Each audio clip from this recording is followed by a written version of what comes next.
Hello and welcome, everyone. My name is Michael. I'm an alcoholic, and I'm glad you're all here. Just a few things to remember before we get started. This is not an AA meeting. It is a member's experience on the exact nature of the wrong as described on page 64 of the AA Big Book and the solutions found within the 12 steps. This meeting is being recorded and it will be streamed live on Facebook later, on YouTube later. Also, please remember that this is not an all-share meeting, rather it's a question and answer, and as an answer for Paul H's take on the 12 steps. So to get things started underway today, Paul, I got a reading from page 48, and it's going to be the second to the last paragraph on page 48.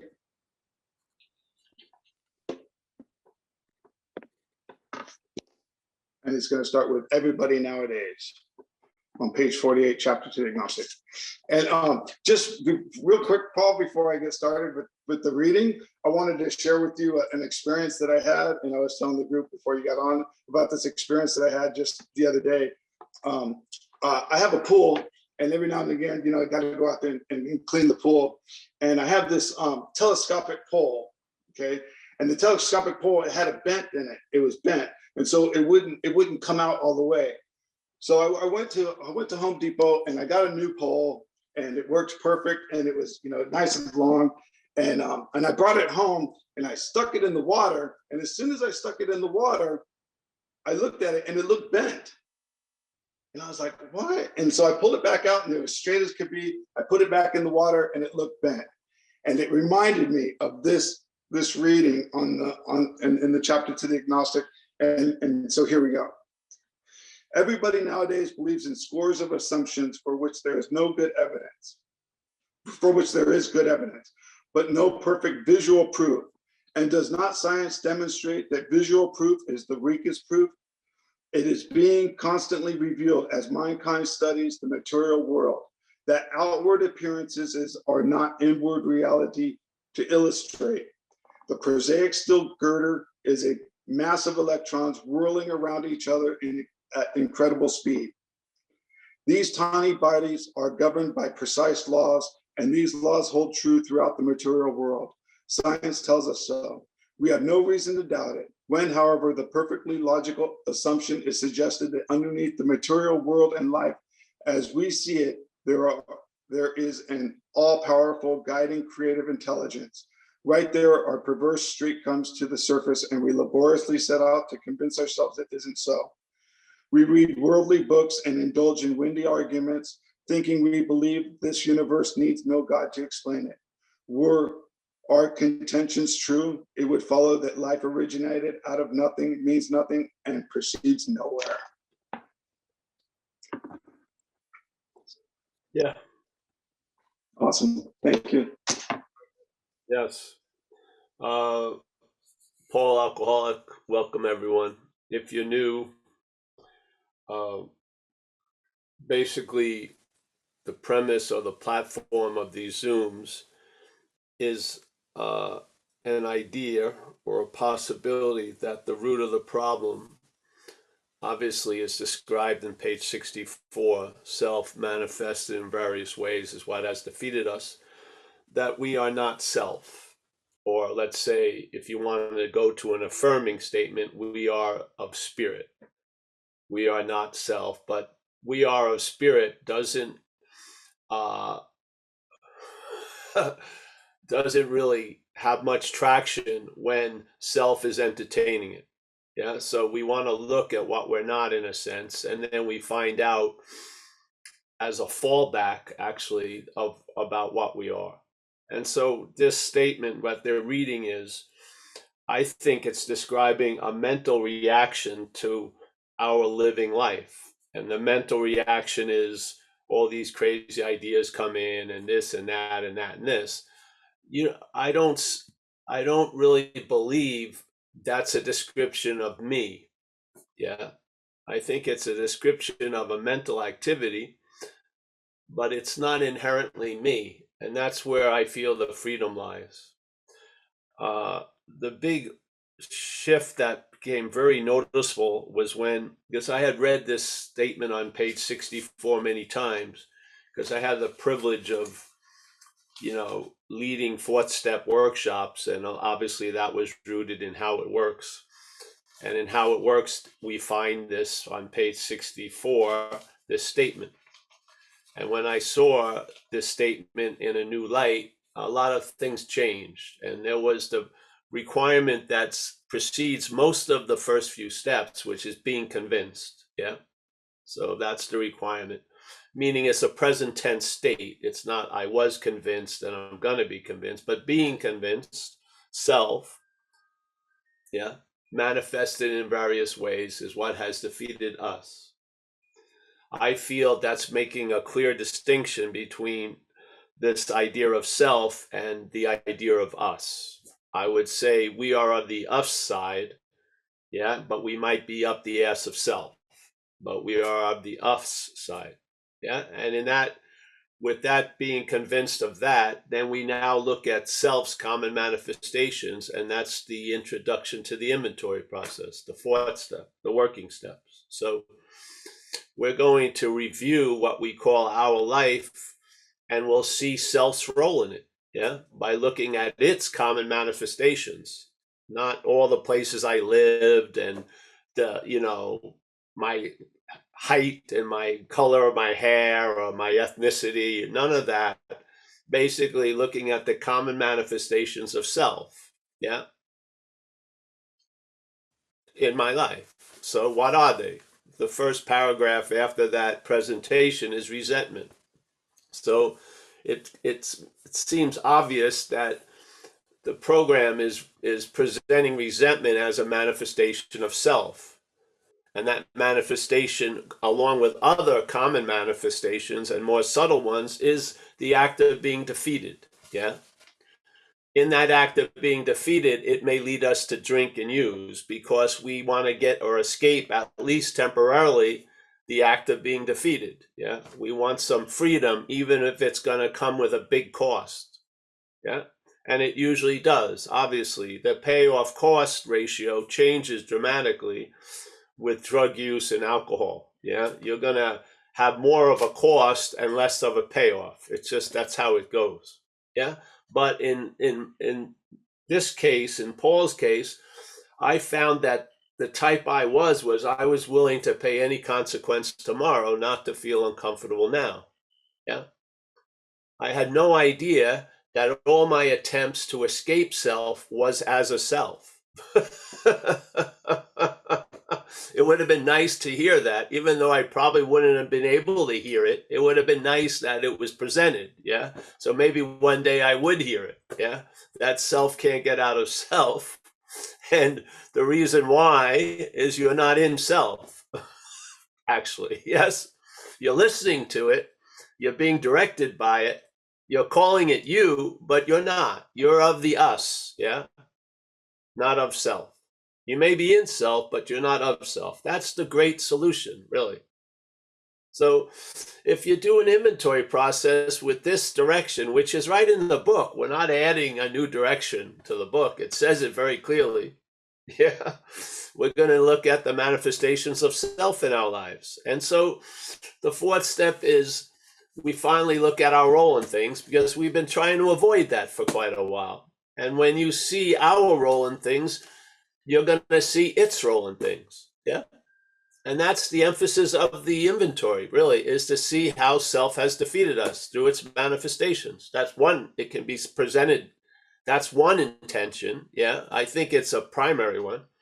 And when that happens and you see you are convinced self as something other than you has defeated you, that spirit continues through all the working steps. Yeah. So when I hear a description that everyone would basically casually say, well, that just sounds like my reaction, I don't think it's my reaction. I think it's the mental state's reaction. Yeah. And I get into the habit of stop claiming shit I have nothing to do with. Yeah. Seriously. Like a lot of the thoughts and a lot of the feelings that are being narrated and the possibilities that could happen or supposedly did happen, I'm really not of that. I'm of the awareness that allows all that to be noticed or not noticed. But I don't believe I'm what's being noticed, really. I would say I'm the noticing. Yeah. So this description that's constantly being presented as me seems like a narration, really. Yeah. It doesn't seem like me describing me. It seems like self describing itself. I actually don't believe there's a description of what we are. I don't. Now, who we are, there's a description, 6'2", whatever. But as what we're not, there's no description of that. It's indescribable. Yeah. So let's stop trying to describe the indescribable and let's describe the describable, which is a mental activity, a lot of mental activity. Yeah. And just like Michael was saying, you look through water, something that's straight looks bent. Yeah. We're like looking through water all day. We're seeing things that aren't really true. Yes. Once you take it out of the water, it seems straight. You put it back in, even though you have the knowledge it's straight, it appears to be bent. Yeah. The water is the primary condition that has you seeing it that way. Yeah. If you take it out of the water, which is a distinct possibility, then you'll see it as straight. The same thing. Yeah. You see life through self. You see it in a certain way. And everything is brought back at how it pertains to self. That's called self-centeredness. And we're extreme examples of that. Yeah. If you see it from other than self, there's a whole different message comes through, really. Yeah. And then you have an incredible ability you didn't seem to have before. You can discriminate from what's not happening and what's happening. Yeah. What's not happening has thousands of possibilities, but it misses one thing. It ain't happening, actually.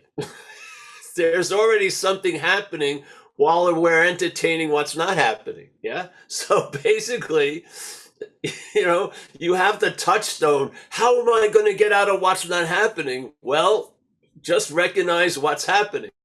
Yeah. That would probably be a damn good way. Yeah. How am I going to do that? You're not, you are that. You are what's happening. Yeah. Without you, there's no experience going on. You're it. Yeah.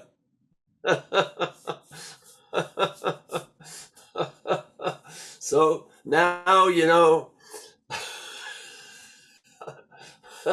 when it tells you it has such a surety in its forecast of how terrible it's going to be 8 months from now. The 8 months from now, put its statements in a great speculative condition. You're like, what the fuck? I've listened to this forecaster tons of times. I got a closet full of raincoats and it's sunny as hell. What do I want to respond to? The old forecast or my experience? Yeah. This isn't rocket science. It's just seeing something. Yeah. We have the eyes to see. We're awake. We may seem not to be awake, but that doesn't mean we're not awake. Yeah. Did I actually open my eyes today? No. The eyes opened and I started to see.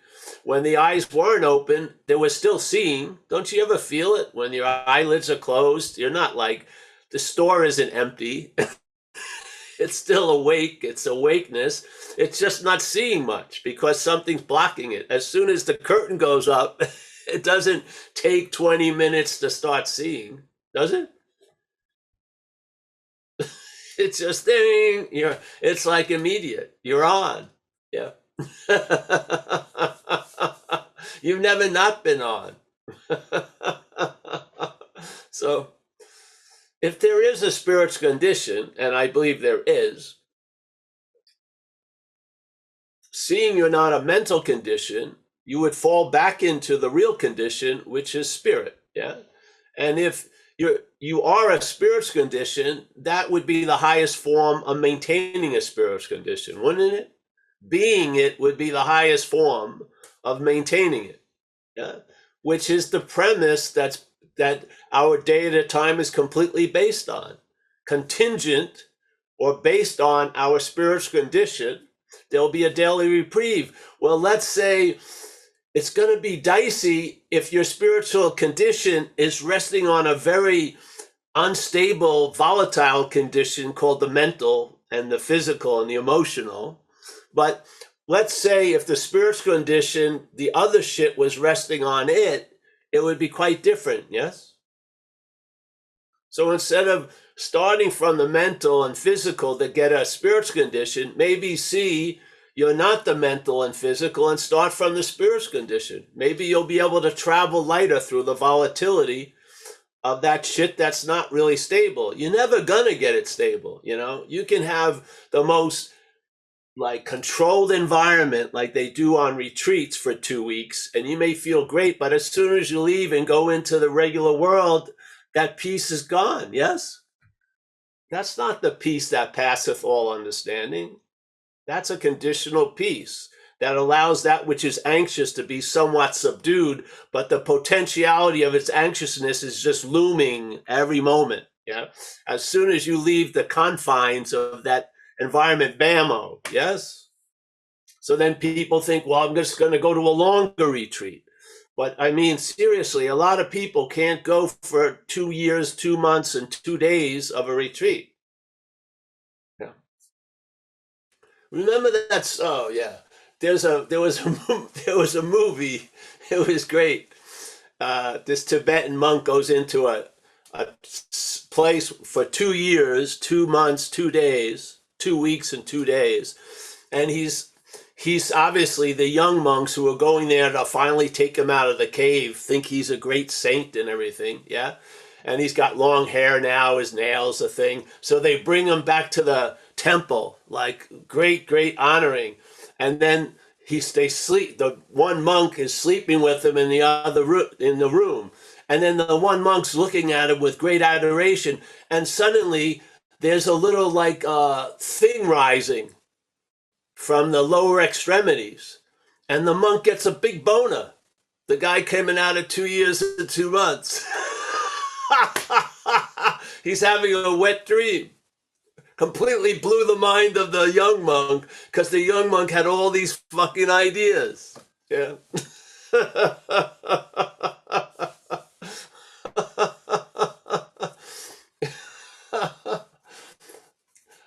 You're not going to become a spiritual condition, but you can recognize what you're not and be a spiritual condition. You can.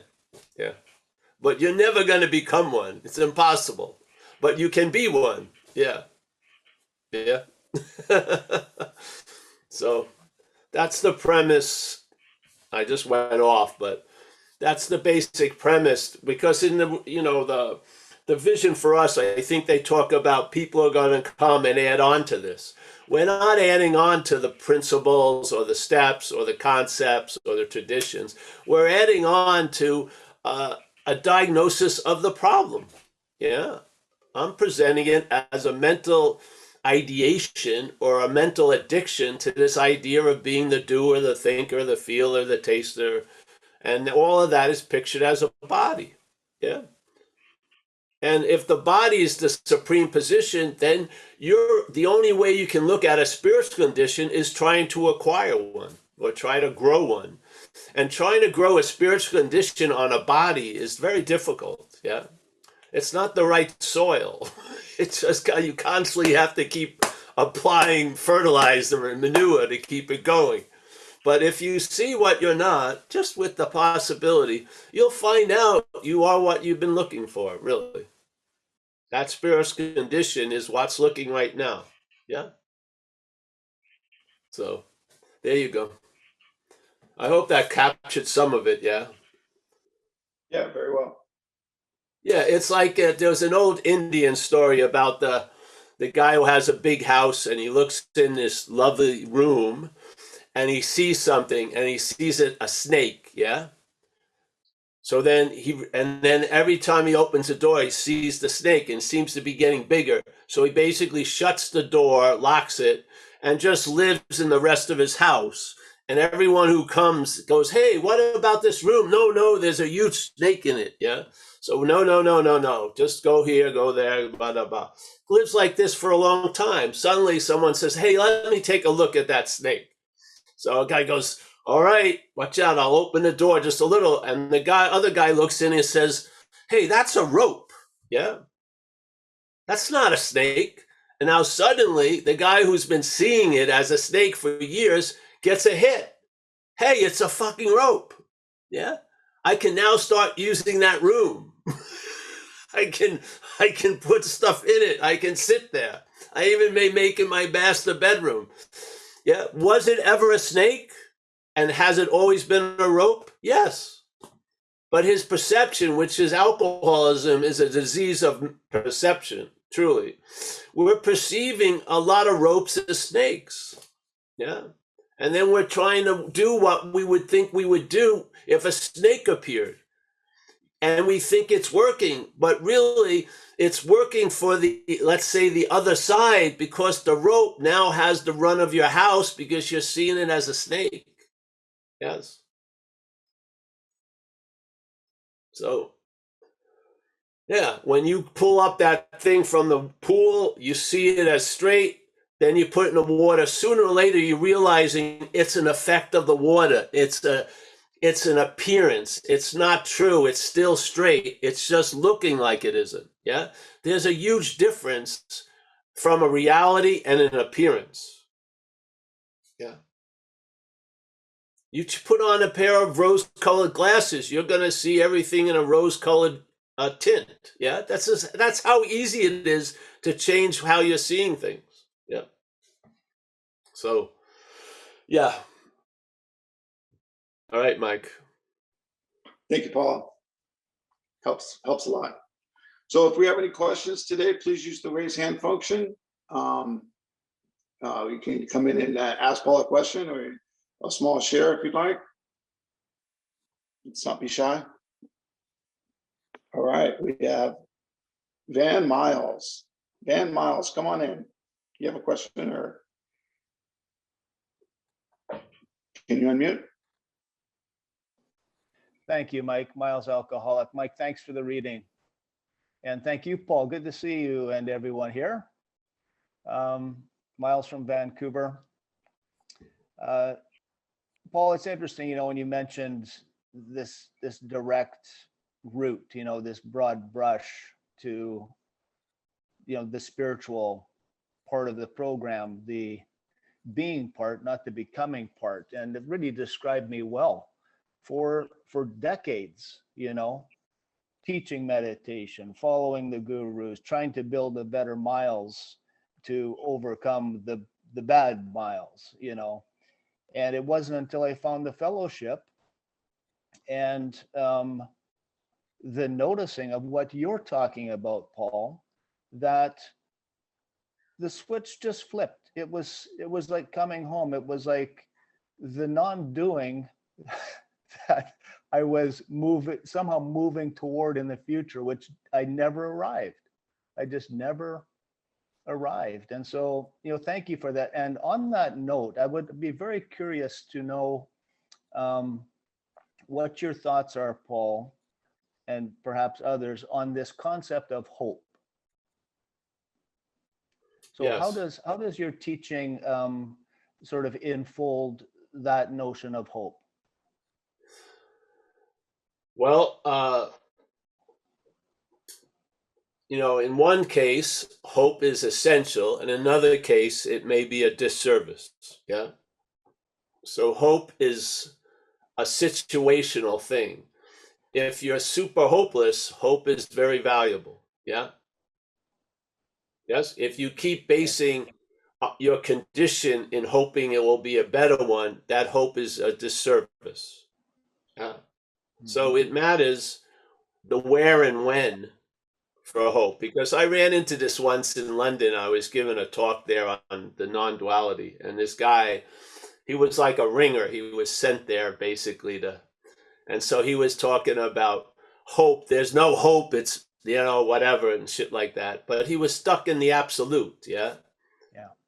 Yeah. He was like, he had the letter of the law, but not the spirit of it. So hope is what that which is before it makes of it. Yeah. So for someone who believes their life is hopeless and they're drinking basically to die, to see that this hopeless state of mind and body is seemingly hopeless, that's a huge thing. And the first feeling I got at my first meeting was hope. I did. Yeah. When I was listening to these characters, it was all men's meeting, and they were in the Salvation Army. And this lady had dropped me off there. And I didn't even know if she'd come and pick me back up, but she dropped me off there. And I felt something during the meeting, and I recognized it as hope. And that hope allowed me to feel how hopeless I was. Yeah. So I'm telling you, hope is not, you can't, it's not fenced in by the letters HOPE. It doesn't have a fundamental inherent meaning. It's given whatever meaning it has by us, yeah, being before it, yeah. So in a certain case, meditation, let's say, could be great for someone. To another person, it's not, yeah. Yes, because they know, in a sense, something that they're trying to meditate themselves into. So that would be a disservice to the grace that they're in to practice, let's say. And then some people, it's essential to practice. So is practice bad? No. Is it good? No. It's given a meaning by what's before it, which is that's our role, yeah? We're playing that which is before all these words. In other words, the meaning of the words are flowing through us, yeah? Yeah, so that's how I see hope. So I see, I see it as it has different meanings based on the person before it. Yeah. Yeah. That makes a lot of sense, Paul. Thank you for that. I needed to hear that from you because I took the absolute position, maybe 4 or 5 months ago in a meeting, and it just felt inappropriate almost as soon as I wrapped up my comment on hope, because I felt exactly like you. I mean, that was the only thing. I just wanted to feel that hope, in the beginning. And I did, similar experience. And then, as you mentioned, from the absolute sense, we could point and say, okay, hope, is a leaning forward into something that is other than what it is in the moment. So, Yeah. where is hope in that context? And I made the mistake, of bringing that up. And, at this point I was saying, okay, be careful with hope, distinguish it from fantasy, leaning too far forward into, plans, expectations, etc. But I really wanted to get your take on it. And I appreciate it, because I think I need to be sensitive to the context of the story that's going on. Yeah. Yes. Well, if you've heard of the Course in Miracles, they have, I don't know what they mean by it, but how I read it, with this idea of level confusion. So let's say you're on a level of your house is on fire and it's super hot. Yeah. And you've heard about another level. Well, there are no houses and there's no you and there's no fire. Yes. At that point, that knowledge of there is no you isn't serving. You need a pail of water. Yeah. Right. So Yeah. the head is manifesting on levels. None of them are true or not true. They're just what's appearing to be true now. And it's nice to deal with the level you're seemingly on. Yes.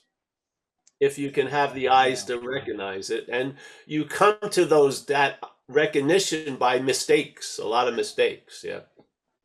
So you make a lot of mistakes where you try to pour on the fire. There is no fire and there is no you, and it doesn't work. It's almost like a It weird wouldn't have worked at galaxy. my first meeting. Yeah. If So someone gave me that message my first meeting, I would have been out of there. yeah. So there's, this is but this is how we learn. That's the safety of recovery is you can fail in trying to face life successfully, and then you learn there's success in failing. I didn't want to do shit because I was afraid of it not working, so I basically didn't do anything really. Yeah, I was afraid of rejection so much I never asked for anything, and so that's not a solution. That was insane. So I hear you. yeah.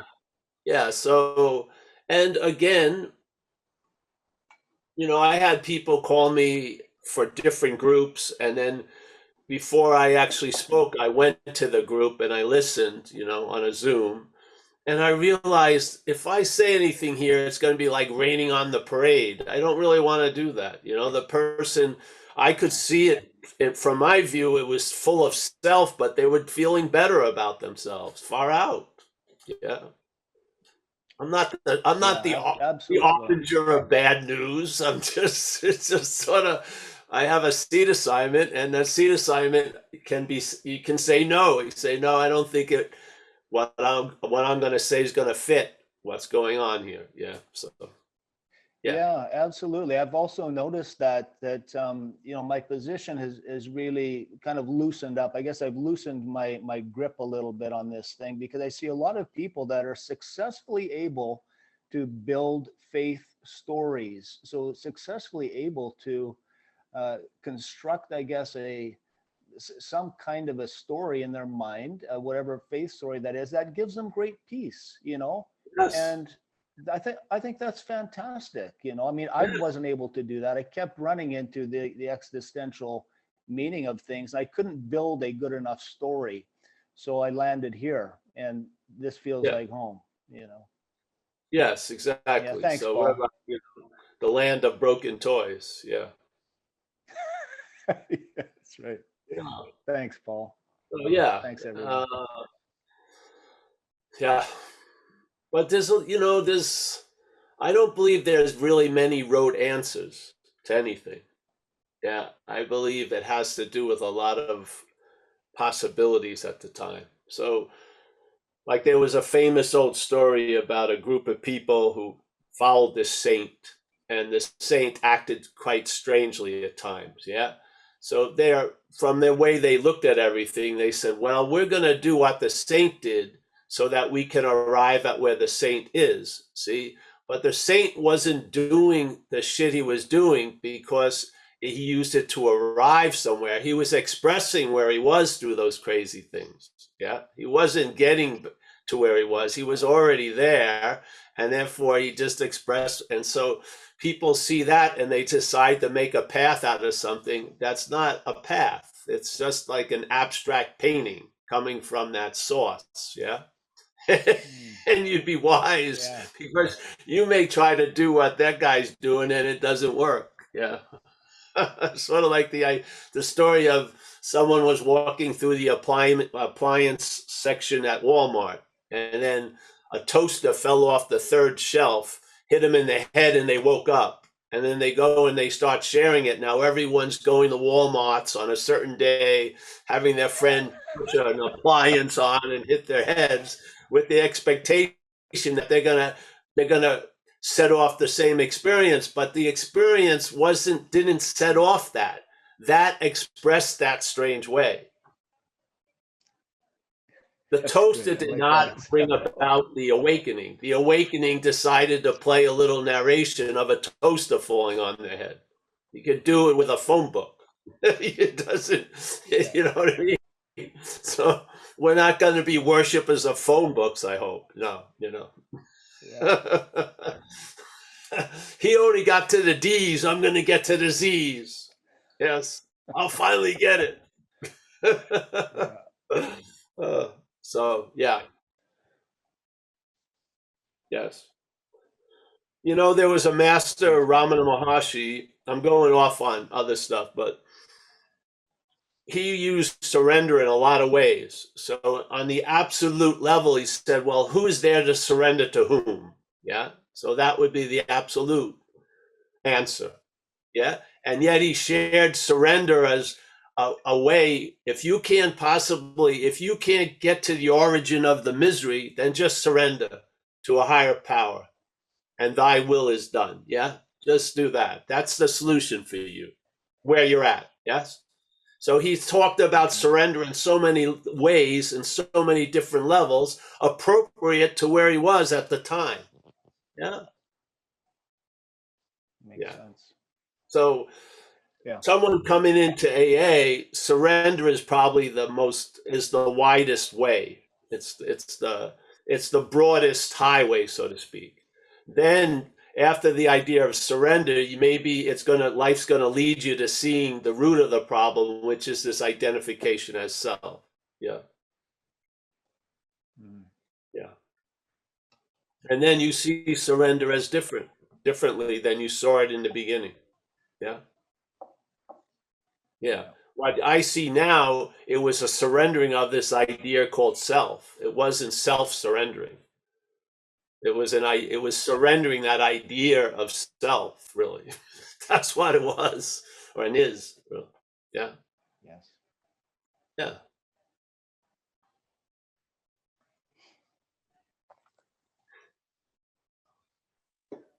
Yeah.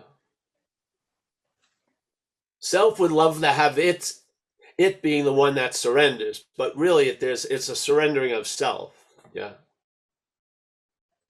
By recognizing it's not you, the possibility of surrendering it becomes possible. And then instead of trying to be free as self, you're free from self. Yeah.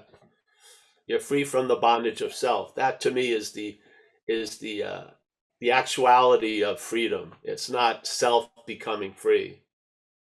It's freedom from self. Yeah. Yeah. How are you going to be free from self if you constantly identify as it, or if there's an identification as it that's sucking up all the interest and attention? You're going to run into the great message of self can't get out of self. It's an incredible message. If you hear it, you'll recognize that self, that which I'm not, can't get out of itself. Yeah. And so instead of trying to get out of self, I start questioning, am I in self? And when you question are you in self, you'll find out you're not. Now what are you going to do? You'll find out that also.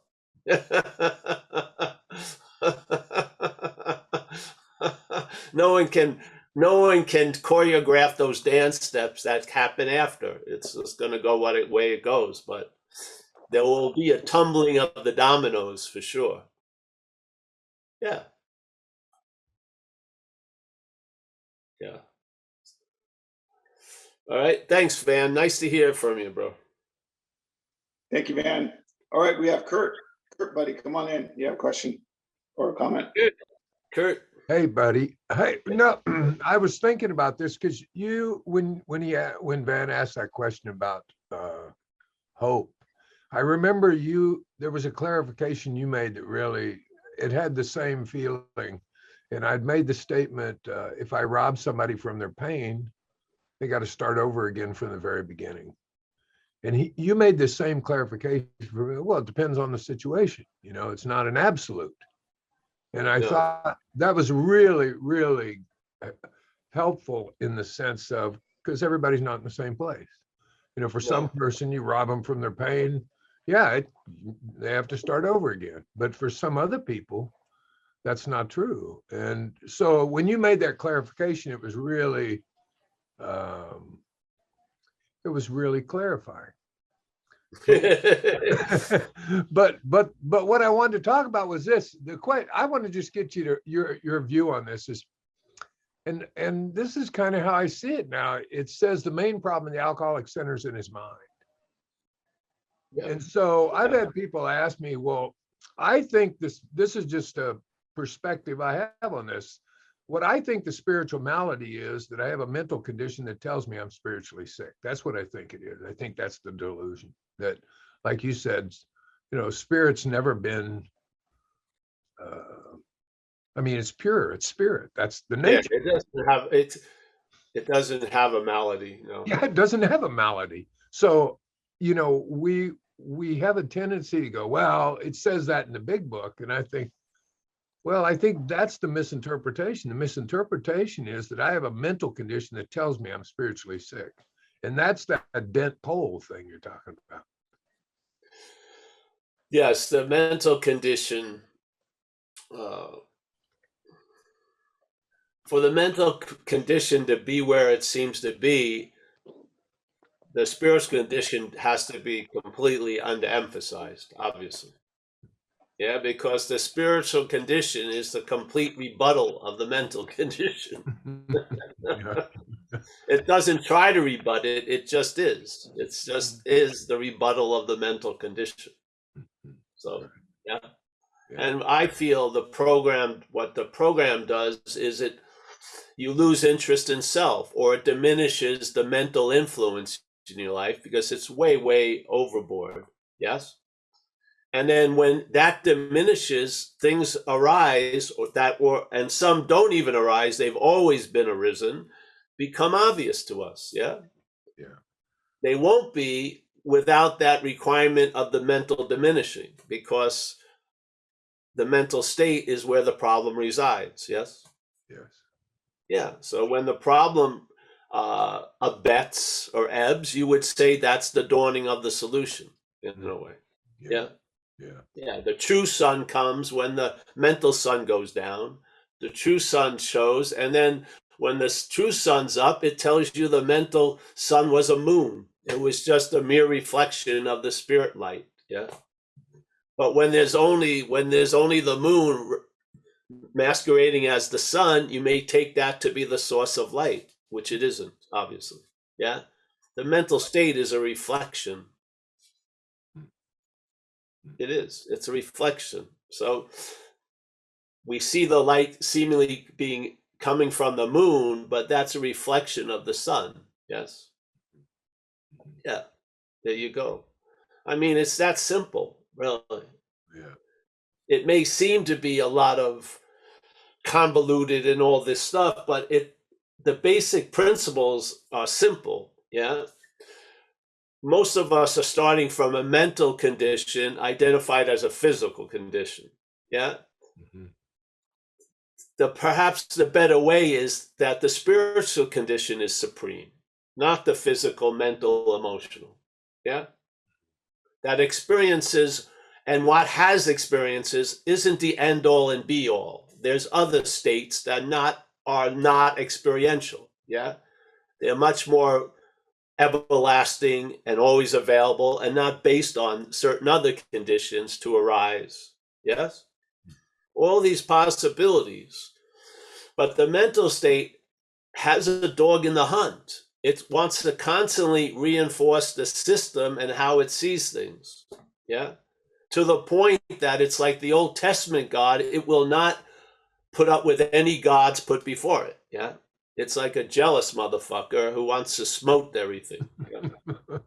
To me, the description of the Old Testament God sounds like the head to me, completely. Yeah. And then Jesus came supposedly and gave you the New Testament. Well, that ain't the God.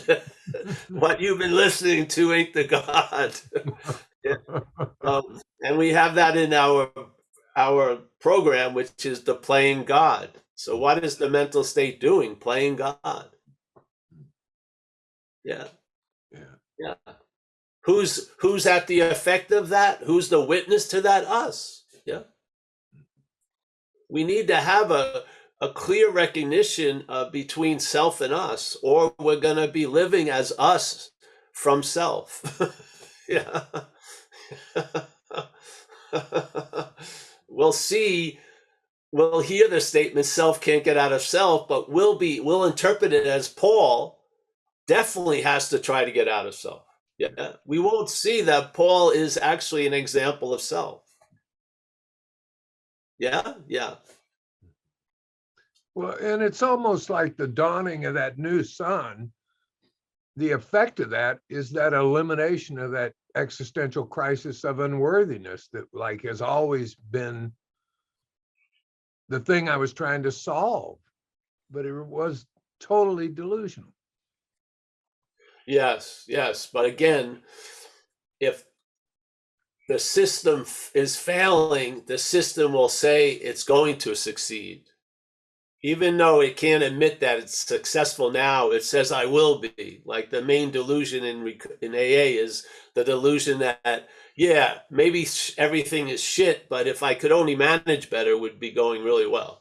Yeah. That delusion knows no end. It just keeps on keeping on. Yeah. Yeah. Yeah. You don't, that delusion doesn't stop. You see it as not you. Yeah.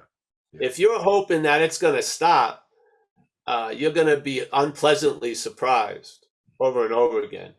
It can go on, but now it doesn't represent you going on that way. It's going on that way. It's completely different. Mm-hmm. If it's you going on that way, there seems to be a lot of demands that you have to change something shit. To me, that's more obsession with self, really. Yeah. Yeah.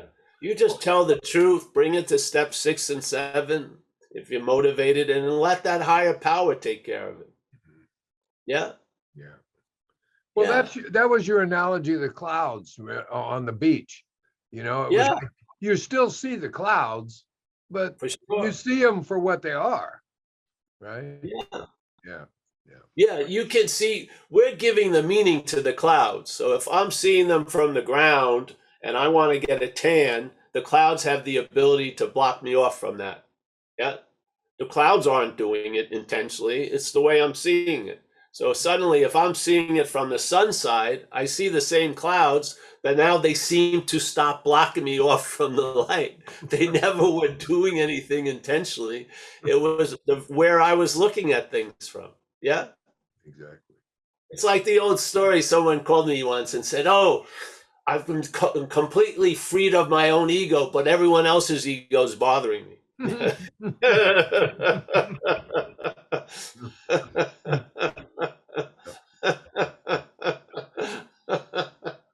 Yeah. So all you just recognize where you're at. Hopefully, just see it.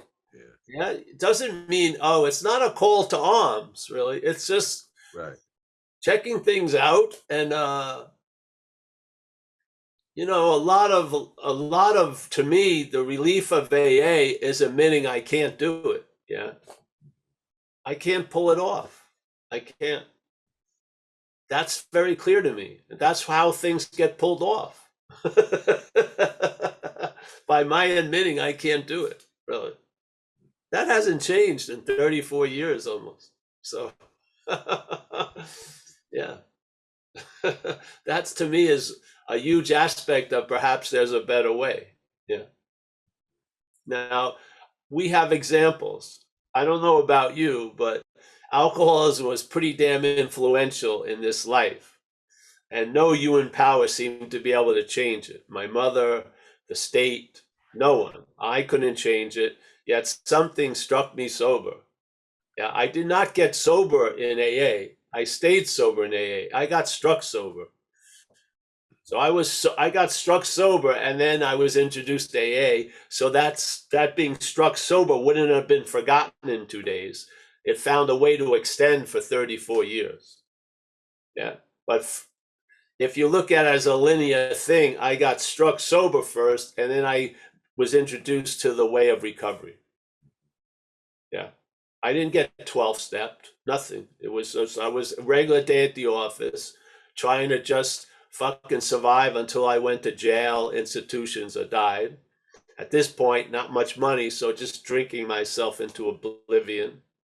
And basically, I had spent 2 years in a program, and a lot of hope had arisen, and that hope had got dashed when I left that 2-year program and went back out and got loaded again.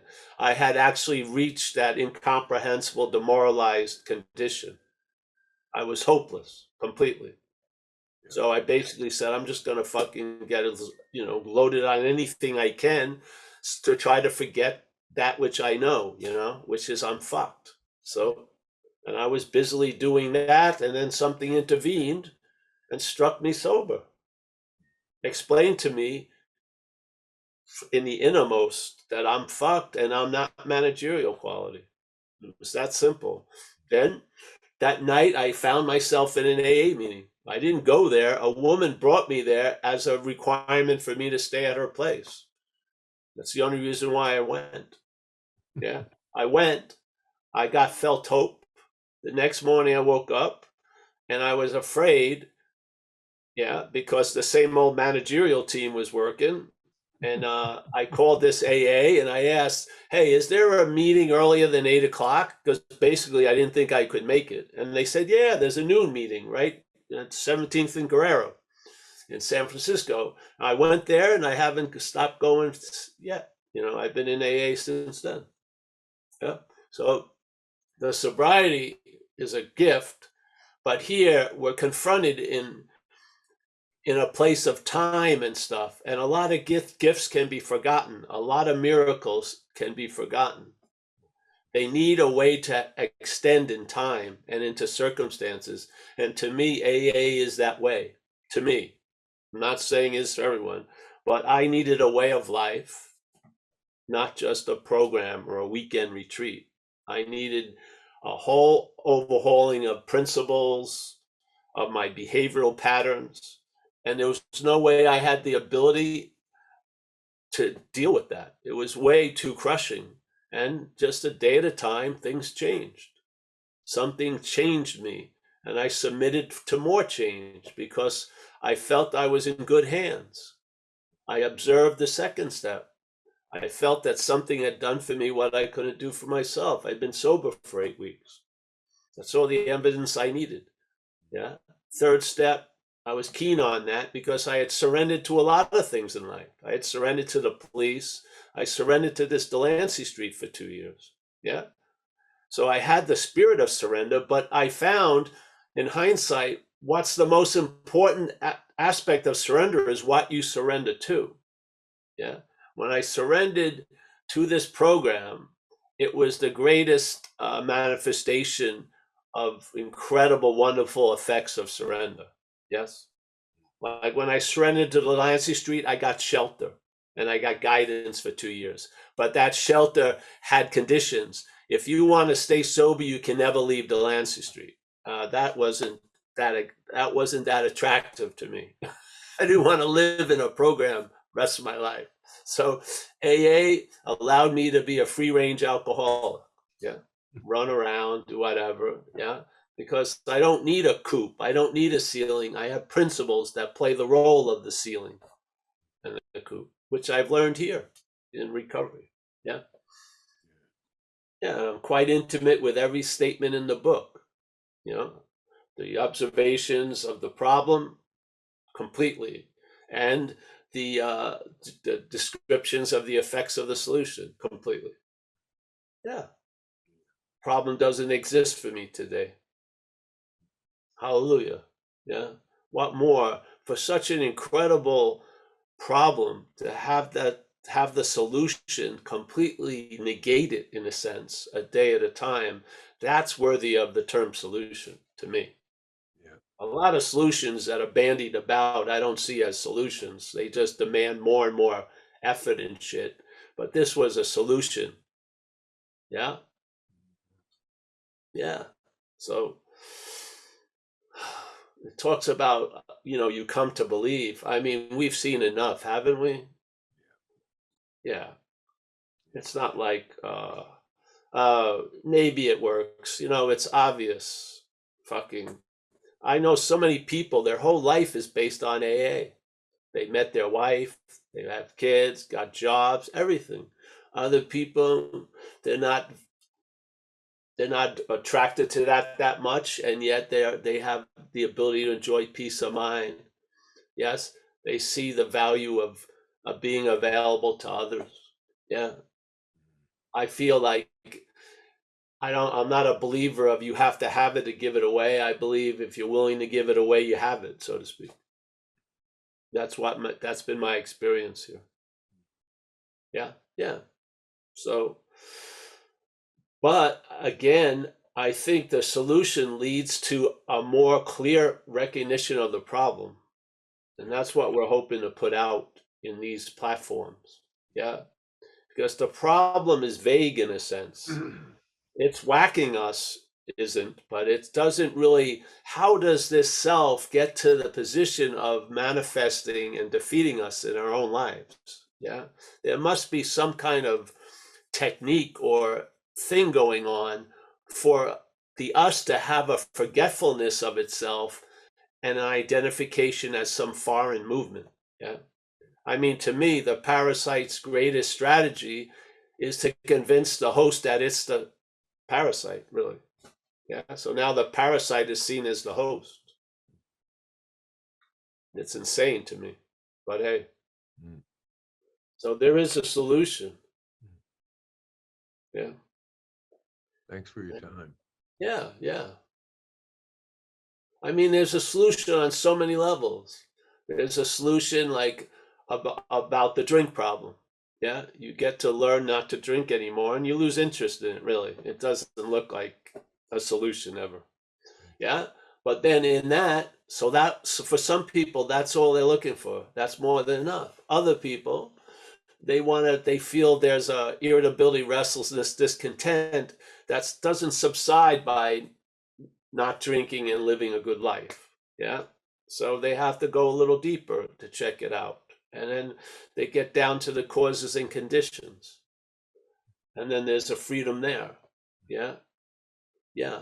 So is there better or worse? I don't see it that way. I mean, I saw so many guys that seemed pretty damn happy that they could fucking, go to a picnic and play softball and not end up having a fight and getting arrested. Yeah, that was happy, and they wanted to have a family, and they had the ability to have a family, and now they're proud to have kids.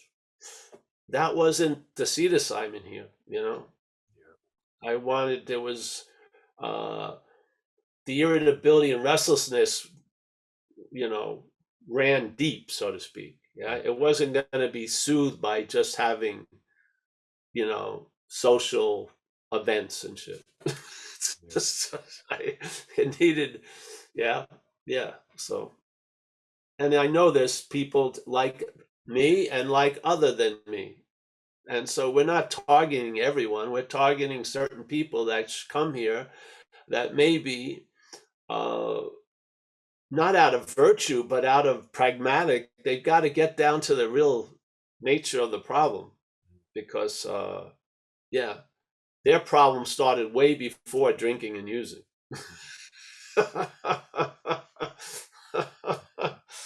Yeah. So here we are. Yeah. Yes. We're not meeting everyone and consigning them, go to these talks Tuesdays and Thursdays. We're not doing anything like that. We're just, if you show up here and you've got some interest in it, we'll put out these ideas. And maybe like we do in AA, you follow suggestions, follow these ideas, see if they work with you. Yeah, if they work with you, they'll keep working with you. They will.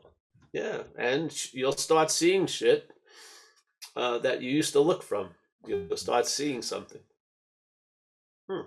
Yeah, so if I could enjoy peace of mind playing, softball, I would. That's why I surf so much. I was absent a lot in the water, but then, my surfing career, I was involuntarily retired due to age and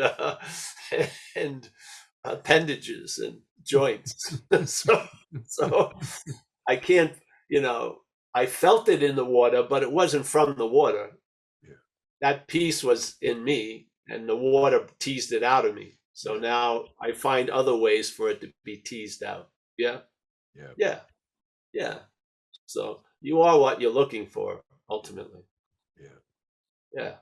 All right. Thanks, bro. Thanks. Pleasure. Man. Good seeing you. I got to go at 11:30 today. I've got another. Oh, it's past 11:30. I got to go soon. I have to do a Zoom for some other group at 12. I'll tell you where it is. It's going to be on Facebook, but I don't know how to don't even get there. We'll post it when we're done. Yeah. So I got to end soon. So I got to get there early to go through the thing. Yeah. Yeah, well, we have no more hands. I got to put on a robe. It's appropriate for this other group. I got to put on a robe and then practice some loving gazes for a while before. before Don't 12. forget, don't forget your. Don't forget the colored contacts. I got the colored contacts ready. And yeah, I'm going to have like a fiery virtual background. Yes. With a theme song before I enter. Yes. Yes. Yeah. It's a big production. A lot of pauses, you know, silence. Yeah. That's subliminally saying, I know something that none of you know. Mm.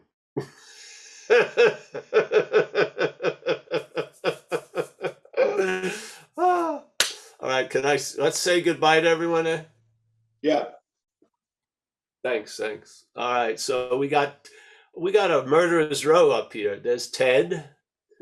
Ted was the one who brought me to Redondo Beach, basically. Yes, nice to see you, Ted. I hope all is well. I'm doing well. And if it's not, at least you're well. Yeah, that's good. Correct. Yeah, very good. And we have Bill and Kathleen. So the more significant other has arrived. Nice to see you, Kathleen. Nice to see you, Bill. We got Kurt from Redondo. It is such a pleasure. My Redondo Beach connections. Really appreciate it. I have a lot of respect for everyone. Jess from Ireland. There she is. Always nice to see Jess. Lovely talk, Paul. Thank you. That was beautiful. Oh, you're welcome, honey. Yeah. We got Walter from the Netherlands. There he is. Nice to see you, Walter. We got Joseph from France. Always a pleasure to see Joseph. We got Chris from Lexington, Kentucky. Yes. Nice to see you, Chris. Gabe, I've missed Gabe for a few weeks. Nice to see you, Gabe. Thanks for dropping in. Yeah. Stefan, on having never left. Yeah. Michael, Stacy, thank you for all the service, Mike. And yeah. We got Chris. There he is. Chris T. Beautiful background. I like that. On the wall. We got Roman from Germany. Always a pleasure, Roman. Roman is it's like a German bundle of joy. Nice to see you. Yes. We got Mickey from Madeira. Nice to see you, Mickey, as always. Keith, Kaiser, nice to see you, Kaiser. You're back in Minneapolis? Yeah. Yep, it's almost getting spring, so it's good to be here. Oh, good. Terry from Maine, always a pleasure, Terry. Nice to see you. We got Jack G. He's roaming around Cape Cod. Yeah, squatting and loitering. Shit. Yeah. We got Nina. Oh, great I don't see her, but I know she's there. Thanks, Paul. Oh, you're welcome, hon. We got Suzanne. Nice to see you, Suzanne. Yeah. Senna. Very nice. We got Van. Thank you, Van, from Vancouver. That's nice. Van from Vancouver. Let's see who else is here. I think that's about it, except some phone numbers. Hey, well, thanks, guys. I'll see you Saturday at 1 o'clock Pacific time. We'll have the Zoom and we have the live at the same time. And just keep checking it out. We're not going to have, there's a thing about having a Zoom weekend. We're not going to have that. I didn't have any interest in it. So we're going to put it off for later. Got other shit coming on. So, oh, Kelly, I didn't say hello to Kelly. There she is. Nice to see you, honey. And, Oliver. Thanks, Paul. Oliver. How could I have missed Oliver and Kerry? I didn't see this whole page. Oh, all right. So, yeah, I'll see you guys soon. All the information of talks and stuff, except for the one I'm going to do right now, is on the event page.